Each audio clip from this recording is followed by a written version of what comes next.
AKTU engineering chemistry unit 2 के part 2 के quick shot में आपका स्वागत है। डिस्क्रिप्शन में दी गई लिंक से आप पीडीएफ को इजीली डाउनलोड कर सकते हैं और कम टाइम के अंदर रिवीजन कर सकते हैं। इस पर्टिकुलर सेशन में कवर किए जाने वाला सिलेबस आप अपनी स्क्रीन पर देख सकते हैं।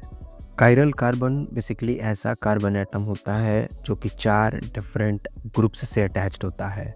याद रखने वाली बात यह है कि जिन कंपाउंड्स के अंदर कायरल कार्बन होता है वो तो ऑप्टिकल आइसोमेरिज्म शो करते ही हैं, साथ के साथ कुछ ऐसे भी कंपाउंड्स होते हैं जो कि बिना कायरल कार्बन एटम को कंटेन करने के भी वो ऑप्टिकल आइसोमेरिज्म शो करते हैं।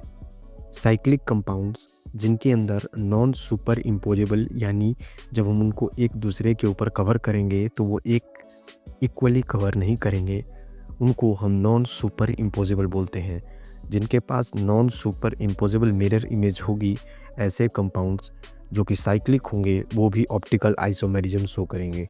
दूसरे नंबर पर आते हैं ड्रॉप आइसोमेरिज्म।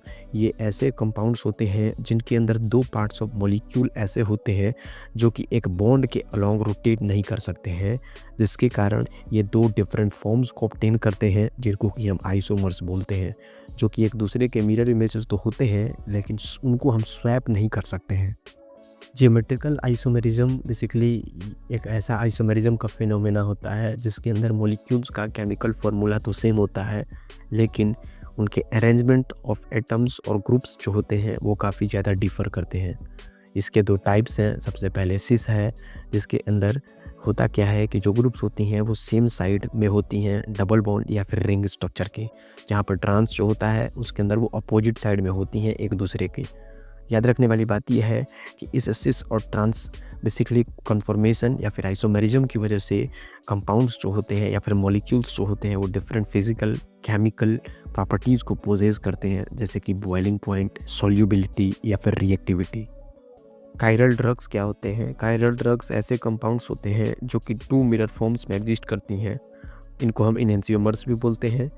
इम्पॉर्टेंट चीज़ ये है कि ये जो इनहेंसियोमर्स होते हैं वो क्या करते हैं कि हम अगर एक पर्टिकुलर इनहेंसियोमर को किसी डिजीज़ के ट्रीटमेंट के लिए यूज कर सकते हैं तो दूसरा वाले इनहेंसियोमर के साथ ये हो सकता है कि हम उसको यूज नहीं भी कर सकते हैं, या फिर अगर यूज़ करें तो वो ज़्यादा इफेक्टिव नहीं होगा।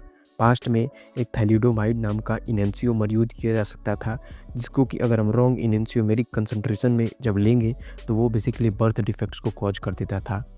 इम्पोर्टेंट चीज़ ये है कि साइंटिस्ट इस पर कंटिन्यूसली वर्क कर रहे होते हैं ताकि वो एक्चुअल इनहेंसियोमेरिक कंसंट्रेशन को ऑब्टेन कर सकें, जिससे कि बेटर पर्टिकुलरली हम साइड इफ़ेक्ट्स ना हो और बेटर ट्रीटमेंट पॉसिबल हो सके। Thank you for watching. अगर यहाँ तक वीडियो देखा है तो आप डिस्क्रिप्शन में दी गई लिंक से पीडीएफ को एक्सेस कर सकते हैं और भी वीडियोज़ देखने के लिए चैनल को विजिट कर सकते हैं।